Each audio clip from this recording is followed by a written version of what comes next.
जय माता दी। हालांकि अगर बात करें तो मुंबई समेत पूरे महाराष्ट्र यानी पूरे देश में इस समय गणेश उत्सव की धूम मची हुई है, लेकिन जय माता दी का स्वर मैंने इसलिए जयकारा लगाया क्योंकि हम जिस अगर बात करें तो इस वक्त मौजूद हैं चित्रकूटा की जो पहाड़ी है जहां पर माता वैष्णो विराजमान है, उसकी झांकी जो है मुंबई के अंबोली इलाके में भी दर्शाने की कोशिश की गई है। आपको बता दें कि यहां पर गणपति बप्पा को जो है त्रिकुटा की पहाड़ियों में विराजमान किया गया है और ये कारनामा जो किया है वो अखिल अंबोली सार्वजनिक उत्सव मंडल द्वारा बनाया गया है। ये जो बप्पा का दरबार है वो त्रिकुटा पहाड़ जो जम्मू के वादियों में बसा हुआ है, जहां पर भगवान माता वैष्णो देवी विराजमान होती हैं और उन्हीं के दरबार में इस बार उन्हीं की आकृति जो है यहाँ पर दर्शाने की कोशिश की गई है जो है मंडल द्वारा। और जिस तरीके से बात करें तो यहाँ पर सबसे पहले जब आप घुसेंगे इस मंडल के इस पंडाल में तो सबसे पहले माता वैष्णो की चरण पादुका रखी गई है और साथ ही अगर बात करें तो जैसे ही माता वैष्णो को वहाँ माता वैष्णो का दरबार है त्रिकुटा की पहाड़ियों में, वैसे ही यहाँ पर इस मित्र मंडल द्वारा जो है ये दिखाने की कोशिश की गई है कि बप्पा के दर्शन के साथ साथ जो लोग माता वैष्णो का दर्शन करने जम्मू कश्मीर नहीं जा सकते हैं, जम्मू में नहीं जा सकते हैं, उनके लिए कहीं ना कहीं एक बार माता रानी का दरबार यहाँ पर सजाया गया है। आप देख सकते हैं कि ये जो तीन पिंडियां सामने दिखाई दे रही हैं ये माता वैष्णो की पिंडियां हैं। यहाँ पर जो जैसे कि माता वैष्णो के दरबार में तीन देवियां विराजमान है, सेम यहाँ पर भी वही जो है दर्शाने की कोशिश की गई है। ये माता वैष्णो का दरबार है और आगे बढ़ेंगे क्योंकि जिस तरीके से ये त्रिकुटा के पहाड़ को दर्शाने की कोशिश की गई है और गुफाएं भी वैसे ही बनाई गई हैं जैसे माता वैष्णो की है। और साथ ही बात करते हैं कि अगर आप माता वैष्णो के दर्शन के लिए जाते हैं तो भैरव बाबा का दर्शन नहीं करेंगे तो आपका जो तीर्थ यात्रा है, आपकी दर्शन यात्रा पूर्ण नहीं मानी जाती है। यहाँ पर भैरव बाबा को भी विराजमान किया गया है। हालांकि वैष्णो माता से भैरव बाबा की जो ऊंचाई है वो ज़्यादा है और सेम वही दर्शाने की कोशिश जो है अंबोली अखिल अंबोली सार्वजनिक उत्सव मंडल द्वारा की गई है। और साथ ही बात करें तो विघ्नहरण मंगल करण जय गणपति महाराज, प्रथम निमंत्रण आपको पूर्ण कीजिए काज। हर काम में सबसे पहले भगवान गणेश को विराजमान किया जाता है, उनका आवाहन किया जाता है क्योंकि रिद्धि और सिद्धि के देवता भगवान गणेश कहे जाते हैं। और ये भी दिखाने की हम कोशिश कर रहे हैं कि गुफाएं, क्योंकि माता वैष्णो के दर्शन के लिए आपको गुफाओं से होकर गुजरना पड़ता है, पहाड़ों से होकर गुजरना पड़ता है और यहाँ पर भी वही स्वरूप वही आकृति दर्शाने की कोशिश की गई है। अगर बात करें तो मुंबई समेत पूरे महाराष्ट्र में गणपति उत्सव की धूम मची हुई है।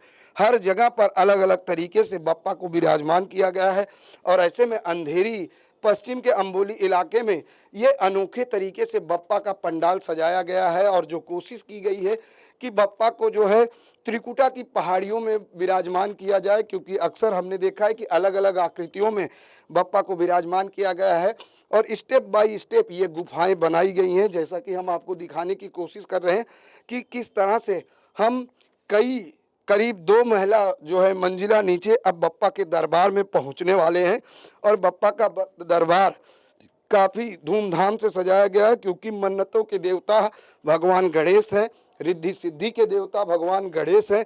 ऐसे में उनकी पूजा अर्चना बड़े ही विधि विधान से होती है। लेकिन ये जो पंडाल है ये पूरी तरह से त्रिकुटा की पहाड़ को जो है दर्शाने की कोशिश की गई है। हालांकि इस पहाड़ को कैसे बनाया गया है और इसको बनाने में कितने दिन लगे हैं ये सब भी जानेंगे यहाँ के जो मंडल के अध्यक्ष हैं उनसे। लेकिन सबसे पहले अब हम धीरे धीरे पहुँच चुके हैं माता वैष्णो और भैरव बाबा का दर्शन करने के बाद भगवान गणेश के दरबार में, क्योंकि गणपति बप्पा की जो पूजा अर्चना है वो बड़े ही विधान से होती है और हर तरफ मुंबई समेत पूरे महाराष्ट्र में इस समय जो है गणपति बप्पा मोरया के नारे गूंज रहे, मंगल मूर्ति के नारे गूंज रहे। और सबसे बड़ी खास बात यह है कि इस मित्र मंडल के जो अध्यक्ष हैं उत्सव मंडल के अंबोली महाराजा की बात करें तो इस उत्सव मंडल के अध्यक्ष हारून खान जी हैं, क्योंकि कहते हैं कि अगर आपके अंदर जो है समाज से कुछ परे करने की इच्छा हो, शक्ति प्रबल हो और आप समाज को एक अच्छा संदेश देने की कोशिश करना चाहें तो जरूर पहुंचती है। और ऐसे में मुस्लिम समाज से होने के साथ साथ अगर हम बात करें तो हमेशा हारून खान जी लगातार चाहे वो कोई भी पर्व हो, हिंदू समाज का हो, ईसाई समाज का हो, हर पर्व में बढ़ चढ़कर हिस्सा लेते हैं, हर पर्व में त्यौहार बड़े ही धूमधाम से मनाते हैं। हम उनसे भी जानेंगे कि किस तरीके से इस बार बप्पा का दरबार सजाया गया है। हमारे साथ मौजूद हैं हारून खान जी, उनसे जानते हैं। हारून खान जी, आज जिस तरह से समाज में कई लोग हैं बांटने का काम करते हैं, लेकिन आपको हमने पहले देखा कि आपने भगवान शंकर का जो है यहाँ पर मंदिर का जीर्णोद्धार कराया और अब गणपति जो है यहाँ पर स्थापित किए हैं और इतने भव्य तरीके से त्रिकुटा के पहाड़ की वादियों को यहाँ पर दर्शाने की कोशिश की है। ये कैसे संभव होता है? क्योंकि कई बार ऐसा होता है कि आज समाज जो है 4 भागों में बांटने की कोशिश की जाती, हिंदू, मुस्लिम, सिख, ईसाई। हमारा ये नारा है कि हम सभी भाई भाई हैं, लेकिन जो लोग बांटने की कोशिश करते हैं उनको किस तरह से जवाब देंगे? ये जो देखा हमने बनाया है, ये देखने के बाद में जो बांटने की कोशिश करते हैं उनके मुंह पे एक तमाशा है कि यहाँ पर हमारे जिस विभाग में ये अखिल अम्बोली सार्वजनिक उत्सव मंडल है, जो हमारे गणपति जी यहाँ पे विराजमान है, यहाँ पर 90% से ज़्यादा हिंदू लोग रहते हैं और इस मंडल का अध्यक्ष मैं मुसलमान हूँ। ये बात है कि नहीं? अब लोगों को ये समझना चाहिए कि आप हमारे देश में अगर बांटने की कोशिश करोगे तो हमारे देश में कोई बांटने की बात चल नहीं सकती। हमारे देश में हिंदू, मुस्लिम, सिख, ईसाई सभी एक थे, एक है और भविष्य में भी एक ही रहेंगे। तो बांटने की बात तो यहाँ पर हो नहीं सकती। और यहाँ पर आपके सामने मैं जो आपने देखा शिव मंदिर, उसका भी मैं अध्यक्ष हूँ, इस मंडल का भी मैं अध्यक्ष हूँ और हम गणपति करते हैं। उसी के साथ में हर समाज के जो भी कार्यक्रम होते हैं वो हम करने की कोशिश करते हैं। हारून खान जी, जिस तरीके से हमने देखा कि ये त्रिकुटा पहाड़ को दर्शाने की कोशिश की गई, उसकी आकृति बनाई गई है, माता वैष्णो का दरबार, भैरव बाबा का दरबार सजाया गया और गणपति बप्पा को विराजमान किया गया है। ये कितने दिन में तैयार किया गया है और इसको बनाने में क्या क्या यूज किया गया है?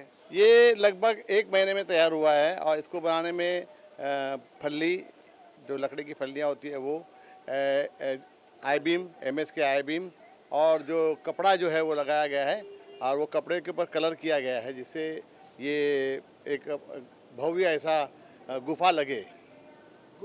हमने देखा कि ऊपर चढ़े फिर नीचे आए, जैसे स्टेप बाय स्टेप गुफाओं की तरह, और हमने देखा बाहर हेलीकॉप्टर भी लगाया गया है। ये कैसे, कौन से आर्टिस्ट से आपको और सजेशन कैसे आया? ये जो आर्टिस्ट है हमारे इंदौर के हैं, हमारे धर्म सिंह सिसोदिया, ये हमारे इंदौर से है। इन्होंने मुझे 1 साल पहले ये संकल्पना भेजी थी और 2 साल पहले हम लोग सब लोग वैष्णो देवी के दर्शन को जाने वाले थे, लेकिन दुर्दैव हमारा कि वो टाइम कोविड लग गया और हम नहीं जा सके। तो हमने ये सब इस वक्त ये सोचा कि क्यों ना हम वैष्णो देवी के दर्शन यहाँ पर लोगों को करा दें। तो इसलिए हमने ये किया और हमारे जो यहाँ पर है धर्म सिंह सिसोदिया, ये हमारे इंदौर से है। इनकी पूरी संकल्पना है, इनका बेटा है, ये दोनों ने मिलकर संकल्पना बनाया है और इन्होंने पूरा ये साकार करने में बहुत बड़ा रोल निभाया है। धर्म जी आगे आएंगे, अब जानना चाहेंगे कि बप्पा को आपने एक अनोखे तरीके से माता वैष्णो के दरबार में और त्रिकुटा की पहाड़ियों में विराजमान कराया है। ये कैसे संभव हुआ और इसमें कितनी मेहनत, किस तरीके से इसको आपने बनाया? मैंने पहली बात तो एक साहब, मैं दर्शन करने को जा था वैष्णो देवी, तो वहाँ से आधे दिन से वापस लौट कर आया, मेरे को बुलावा नहीं था। तो मैंने कल्पना सोचा मैं क्यों ना ऐसा बना सकूँ। तो मेरे उम्मीद थी कि मैंने बना के एक बार देखूं मैं, बाकी इसको बनाने में मेरे को कम से कम साहब 29 से 30 दिन लग गए। और इसमें प्लाई वगैरह, फल्ली वगैरह, प्लास्टिक, कलर, ये बनाने में हुआ है। पर्यावरण को लेकर किस तरह से आपने ध्यान रखा है? क्योंकि कई बार ऐसा भी होता है पर्यावरण को हानि भी पहुंचती है, तो इसमें आपने पर्यावरण को किस तरह से ध्यान में रखा है? इसको मैंने कि थोड़ा होशियारी से काम किया मैंने और अच्छा किया, बढ़िया किया है मैंने, और दिमाग में था मेरे ऐसा नहीं ऐसा कि ऐसा करने का है। तो आपने हारून खान जी को ही क्यों चुना? साहब मैं इनका करीब बहुत सालों से काम करते आ रहा हूँ, उस आपका भी इतना अच्छा व्यवहार है साहब, कोई लेन देन में कोई दिक्कत नहीं, मेरे को आगे होकर पैसा भी देते हैं, मेरे को आज तक कोई शिकायत नहीं हारून साहब से, और बहुत अच्छे साहब है। और आके मंडल के कार्यकर्ता भी अच्छे लोग हैं, सब हिल मिल के मुझसे बातचीत करते हैं, कोई गलत शब्द नहीं बोलते। बिल्कुल गलत शब्द नहीं बोलते, लेकिन आपको कभी ऐसा नहीं लगा, क्योंकि आप हिंदू समाज से हैं, हारून जी मुस्लिम समाज से हैं, क्या वो इस तरह के गणपति उत्सव के लिए राजी होंगे? नहीं साहब, वो तो हो सकते हैं, सबको एक तरीका लेके चलने वाले हारून साहब, सबको हिंदू मुस्लिम सबको एक तरीका लेके चल, तो इनके मन में ऐसी वो रहता है कि इन शिव जी का मंदिर भी इनके अंडर में है, सब कुछ पूजा पाठ ये सब करते रहते हैं और आने वाले समय से भी करते आ रहे हो, आगे भी होगा सब। क्या कहेंगे, जम्मू जाने के बजाय आपको यहाँ पर गणपति बप्पा, माता वैष्णो सभी के दर्शन हो रहे हैं? ये बहुत अच्छा लग रहा है हम लोग को, क्योंकि हम लोग भी जाने वाले थे मगर कोविड में हम लोग का सब रह गया, तो अरुण भाई के दिल में आया कि वैष्णो देवी का मंदिर यहाँ ही लाएंगे, तो इसलिए वैष्णो देवी का मंदिर यहाँ बना के हम लोग को बहुत अच्छा लग रहा है। हम लोग अच्छा लगता है कि वैष्णो देवी राइल है हम लोग। फहीम भाई क्या कहेंगे, वैष्णो देवी के दर्शन के लिए लोग दूर दूर से जाते हैं, करीब 14 किलोमीटर पैदल चलकर माता के दरबार में जाते हैं, लेकिन यहाँ पर जिस तरह से माता का दरबार सजाया गया है, त्रिकुटा की पहाड़ियों को दर्शाने की कोशिश की गई है, कितना अनोखा लग रहा है मुंबई में? अनोखा, ये पूरे देश के लिए अनोखा है मेरे हिसाब से। बोलिए क्यों? क्योंकि एक शेर है जिसका मैं बताना चाहूँगा कि सारे जहाँ से अच्छा हिंदुस्तान हमारा, सारे जहाँ से अच्छा हिंदुस्तान हमारा, हम बुलबुले हैं इसके देश है हमारा, मज़हब नहीं सिखाता आपस में बैर रखना, हिंदी है हम वतन है हिंदुस्तान हमारा। ये उसी की एक झांकी है कि मज़हब नहीं सिखाता आपस में बैर रखना। ये हारून खान साहब मुसलमान है, आप जैसा बोल रहे थे कि मुसलमान हिंदू, यहाँ पे मुसलमान हिंदू क्रिश्चियन गुजराती वैसा कोई बात ही नहीं है, यहाँ पे कोई भेदभाव ही नहीं है। हर त्यौहार को अच्छे तरीके से मनाया जाता है। हमारे हारून खान साहब है ना, हर त्यौहार को मतलब जैसे उनका खुद का त्यौहार हो, हर लोगों से मिलजुल के प्यार मोहब्बत लोगों में किस तरह से कायम हो, उसकी वो पूरी तरह से कोशिश करते हैं कि लोगों में प्रेम भाव बना रहे। बहुत बड़ी बात इन्होंने कही कि मजहब नहीं सिखाता आपस में बैर करना, हम हिंदू हैं, हिंदुस्तान हमारा। लेकिन जिस तरीके से बात करें तो यहाँ पर गणपति बप्पा की विराजमान किया गया है। मैडम क्या कहेंगी, आज जिस तरीके से आपने माता, पहले आप आई तो सबसे पहले माता वैष्णो का दर्शन किया, कितना जो है अद्भुत बना है ये, क्या कहेंगी? मैं तो कहेंगी, मैं तो फर्स्ट टाइम देख रही हूँ ऐसा अद्भुत, मुझे बहुत अच्छा लगा इस बारे में, ऐसा अलग ही कुछ लगा, जैसे वैष्णवी दर्शन करने ही आई हूँ वैसा मुझे लगा और बहुत अच्छा लगा।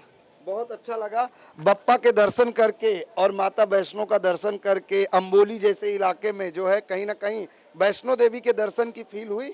हाँ हाँ, फील हुई ना, मुझे ऐसा लगा वैष्णवी दर्शन करने ही आई हूँ, ऐसा ही लगा मुझे। बिल्कुल वैष्णो देवी का दर्शन करने आए। आपको बताने की फिर एक बार कोशिश करें कि ये अंबोली के राजा का दरबार है, जहां पर गणपति बप्पा के दर्शन के लिए लोग बड़ी दूर दूर से आ रहे हैं। और यहाँ पर जो सबसे बड़ी खासियत है कि माता वैष्णो के दरबार में जो है बप्पा विराजमान है। हालांकि मुंबई और महाराष्ट्र में अलग अलग तरीके से जो है गणपति बप्पा की मूर्तियां स्थापित की गई हैं और बप्पा की पूजा की विधि कहते हैं कि सब मन्नतों के देवता और प्रथम पूज्य देवता जो है भगवान गणेश है और उनकी प्रतिमा की पूजा सबसे पहले होती है। और इसी को देखते हुए सबसे बड़ी बात है कि यहाँ जाति धर्म भेदभाव सब कुछ छोड़कर सिर्फ एक ही है कि सबसे बड़ी मानव सेवा, भगवान सेवा और नर सेवा है। उसी को ध्यान में रखते हुए इस पंडाल का जो है सजाया गया है। और साथ ही इस मित्र मंडल द्वारा एक सवाल और आपसे हारून जी, कि ये जो गणपति बप्पा हैं अंबोली के राजा का विसर्जन कब, अंबोली के महाराजा का विसर्जन कब होता है और कितने दिन तक यहाँ रहते हैं? ये अनंत चतुर्थी होती है, तो 9 तारीख के दिन इसका विसर्जन है। 10 दिन तक के हम लोग इनकी पूजा अर्चना करते हैं। लोगों का प्रतिसाद कितना मिल रहा है, लोगों का भीड़ कितना आता है यहाँ? अभी तो लगभग अभी पाँच दिन के गणपति का विसर्जन हो चुका है। आज गौरी गणपति का विसर्जन है। अब इसके बाद में देखेंगे पूरी लाइन वहाँ पर रहेगी, बहुत लंबा लंबा लाइन लगी रहेगी। बिल्कुल। और लगभग आधा घंटा लोगों को लगता है यहाँ पे पहुँचने के लिए। गणेश चतुर्थी से शुरू हुआ इस पर्व अनंत चतुर्थी तक चलता है। आपसे एक सवाल, आज यहाँ पर बप्पा के दरबार में आके क्या वैष्णो देवी की फीलिंग आई? जी बिल्कुल। कैसे आप यहाँ तक पहुँची बप्पा के दरबार में? क्या मांगा भगवान गणेश से? जी मांगा तो कुछ ही नहीं है, बस प्रार्थना कर रहे हैं। यहाँ का जो पंडाल है उसको देखकर कैसा लगा? मतलब ऐसे तो बहुत ऐसे ढका ढका सा है, बट जैसे ही यहाँ पे आते हैं तो एकदम भगवान को देख के एकदम अच्छा हो जाता है।